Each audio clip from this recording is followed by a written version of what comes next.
The execution of French King Louis XVI by guillotine in central Paris stands as one of history's most horrifying episodes. The executioner tasked with beheading the king during the French Revolution ensured a flawless execution. Nonetheless, the subsequent issue arose regarding the fate of the king's wife, Queen Marie Antoinette. She became a widow and was incarcerated under harsh conditions in a Paris prison until her trial, where she faced numerous scandalous charges. However, on the identical guillotine at the same location where her husband had been beheaded months before, the Queen's head was severed. France experienced a period of profound anxiety, exemplified by the killings of the King and Queen, which reflected the populace's fury. In this video, we will examine the actions of a woman who possessed the severed heads of the King and Queen. Madame Tussaud is renowned for her waxworks. Nevertheless, after the executions, she would take the heads of the King and Queen and create masks of their decapitated heads. This is the severed head of the executed French monarchs. The head of the French Queen, Marie Antoinette. On October 16, 1793, in Paris, Marie Antoinette, the Queen of France, was killed by guillotine. Months prior, her husband, King Louis XVI, had similarly met his demise, murdered by the same method of execution. To many in France, Marie Antoinette epitomized disdain. She was a woman who, amidst widespread suffering, flaunted her opulence while disregarding the poverty of others. The killing of Marie Antoinette was horrible. Nevertheless, what transpired with her skull after the execution? Within the conciergerie, Marie Antoinette's decline was significant. It was incarcerated, and the last 11 weeks of her life were spent in this cell. She was an Austrian woman and princess who, in the years preceding her demise, indulged in the considerable frivolity of the French royal court. She ascended to the throne 4 years after her arrival in France at the age of 18, feeling exasperated by her husband's contrasting preferences. At court, Marie engaged in gambling, revelry, and the acquisition of extravagant gifts, earning her the moniker Madame Deficit. Despite possessing a benevolent disposition and adopting underprivileged children, she was nonetheless regarded as a scapegoat for the nation's issues. Countless individuals were enduring hardship, and the diamond necklace affair exacerbated the situation. A countess deceived a cardinal into purchasing an exorbitantly priced necklace on behalf of the Queen, leading many to believe that Marie attempted to acquire the necklace without compensation, therefore tarnishing her reputation. However, the French Revolution would ensue, with the French populace rising in revolt, storming the Bastille, arming themselves, rioting in numerous major cities over bread prices, and marching to the gates of Versailles. The royal couple would not be formally apprehended until June 1791, when they attempted to escape to the Austria-controlled Netherlands. The royal family was confined in the Temple, and France proclaimed a republic.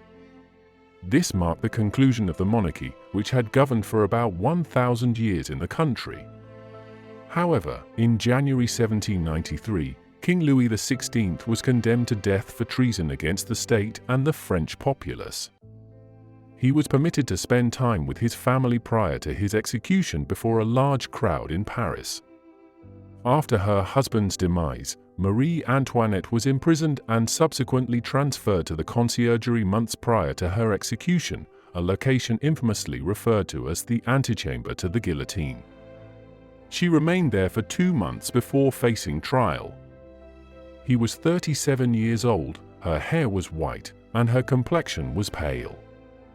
She had a 36-hour trial, consisting of 18-hour days. Significant allegations, including incest, were directed at the Queen, which Marie would refute, yet these accusations astonished the court. She exhibited grace in court. Nonetheless, it did not save her from facing the executioner's block. On October 16, 1793, she was convicted of high treason, embezzlement of the national money, and conspiracy against state security. Just prior to her execution at the Place de la Révolution, the majority of the Queen's white hair was severed.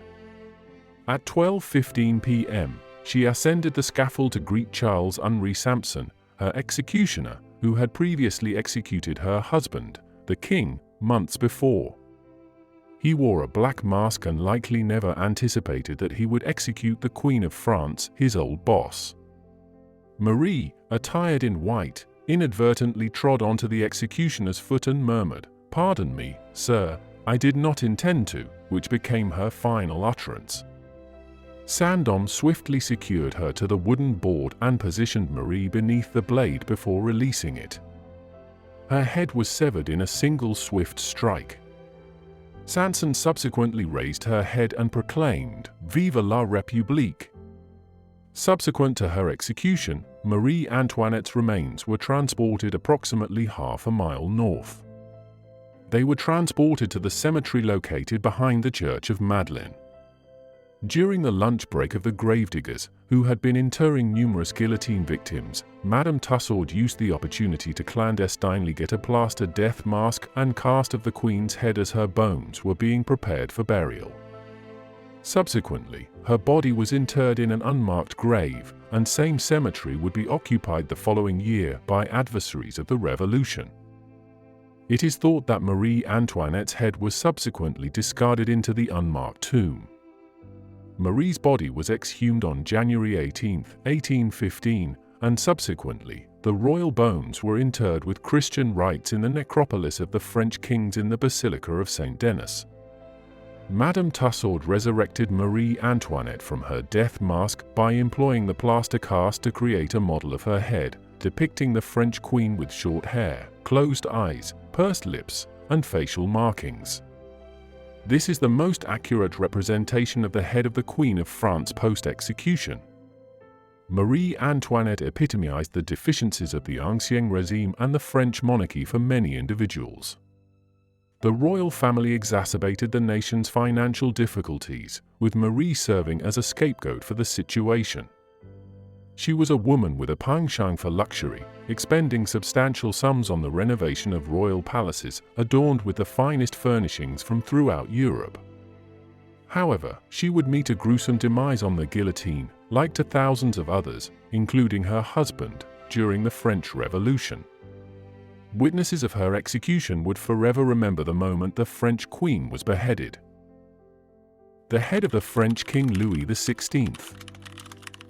The French Revolution was a crucial historical event during which the populace nationwide revolted to dismantle the monarchy. The slaughter during the Reign of Terror in France was unforeseen, resulting in around 17,000 individuals being executed by guillotine in various cities and towns. Daily executions numbered in the dozens as leaders like Robespierre sought to eradicate all remnants of monarchist sympathy.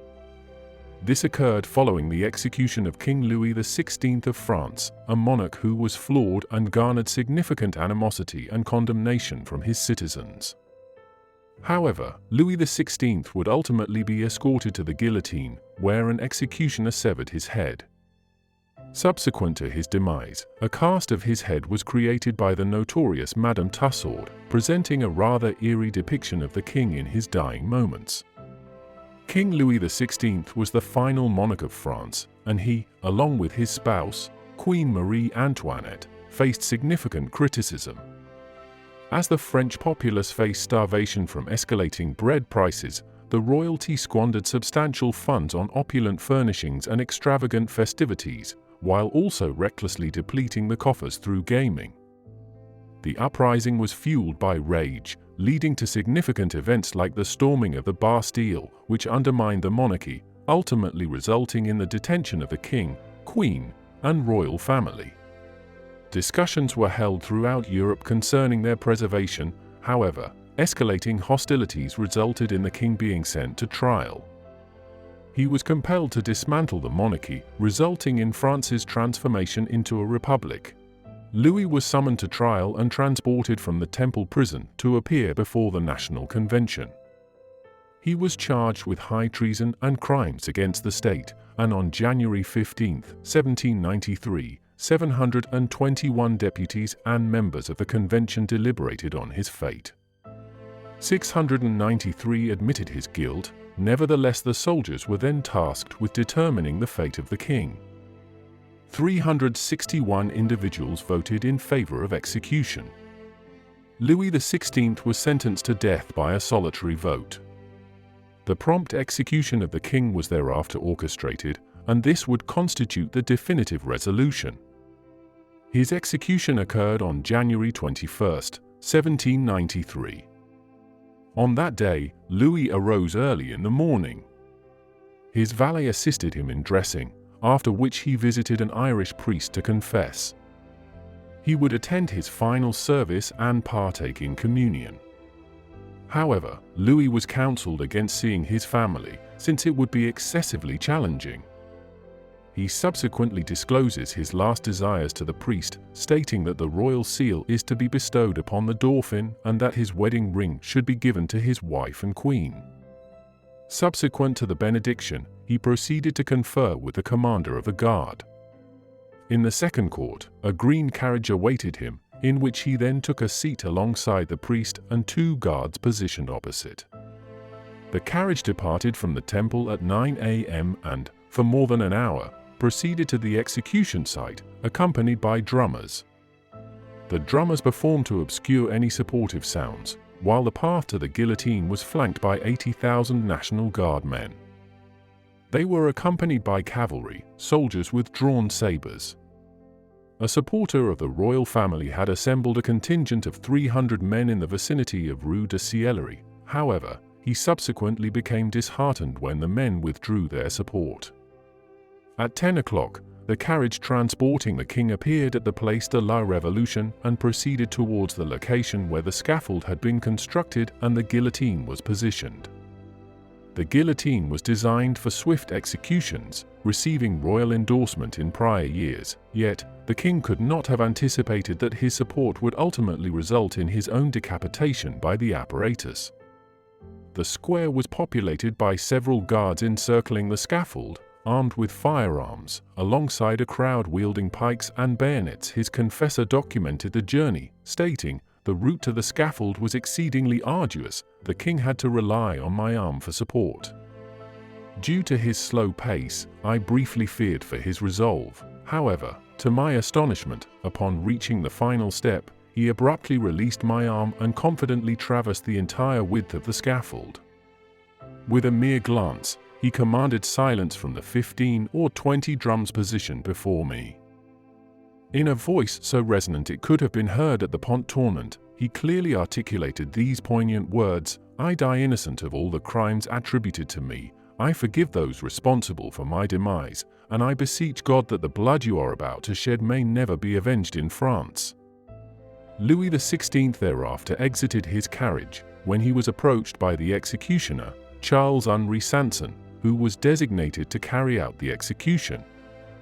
Initially, he refused to permit the executioner and his aides to bind his hands, but then acquiesced when Sanson proposed using a handkerchief instead of rope.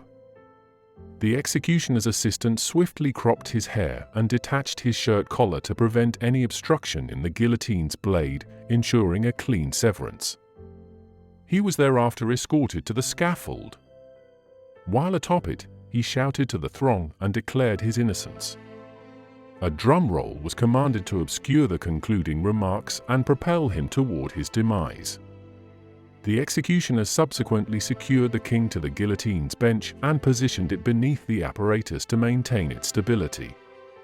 Subsequently, rather swiftly, the blade was deployed, resulting in the decapitation of the king.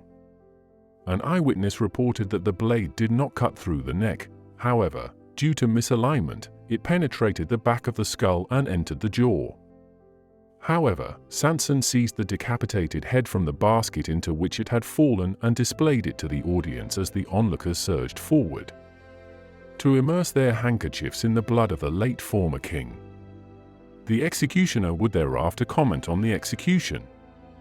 Upon reaching the base of the guillotine, Louis XVI briefly observed the implements of his execution and inquired of Sanson why the drums had ceased their cadence. He stepped forward to address the crowd, but there were cries urging the executioners to go with their task. While restrained, he declared, "My people, I perish innocent." Subsequently, addressing his executioners, Louis XVI proclaimed, "Gentlemen, I am innocent of all charges against me. I aspire that my blood may solidify the prosperity of the French." The blade descended. The time was 10:22 a.m. An attendant of Sanson displayed the head of Louis XVI to the crowd, prompting a resounding scream of "Vive la nation! Vive la République!" and an artillery salute that resonated to the imprisoned royal family. Another witness would assert, "Here are some undisclosed particulars. There were 4 executioners, 2 conducted the execution, the 3rd remained at the base of the ladder, and the 4th was in the wagon designated to transport the king's body to the Madeleine Cemetery, positioned a few steps from the scaffold." The executioners donned breeches, jackets modified in the French style due to the Revolution, and 3-cornered caps adorned with large tricolor cockades. The king was executed while wearing his hat, and it was without removing his hat that Samson, grasping the hair of Louis XVI's severed head, displayed it to the crowd, allowing the blood to drip onto the scaffold for a brief period.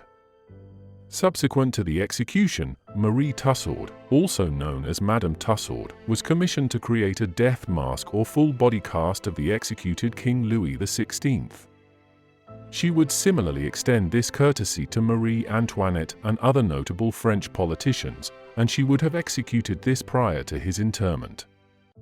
The king's bones were promptly transferred to the Church of the Madeleine, as interment alongside his father was prohibited. He was interred as a commoner, but, at some juncture, Madame Tussaud would have manipulated the deceased king's skull. This may have occurred either while he was still on the scaffold in the moments immediately following, or within the cart when his remains were transported to the church. She would need to clandestinely enter the graves to accomplish this with Marie Antoinette. However, the sculpture of King Louis XVI would depict him in his final moments, capturing the expression of the king when the sword descended. Upon reaching the cemetery, I requested silence. A contingent of gendarmes presented the corpse to us. It was attired in a white waistcoat and grey silk breeches, complemented with matching stockings. We recited Vespers and the funeral liturgy. In accordance with an executive order, the corpse in its open coffin was placed into a bed of quicklime at the pit's base and subsequently covered with earth, which was then compacted thoroughly. The head of Louis XVI was positioned at his feet. King Louis XVI's execution was a pivotal event in history, indicating the resolve of the French Revolution. His wife would likewise place her head on the guillotine, along with hundreds of others who endorsed the monarchy. The era was marked by brutality, with witnesses to executions observing the streets of cities and villages stained crimson with the blood of the victims. Thank you for your viewership.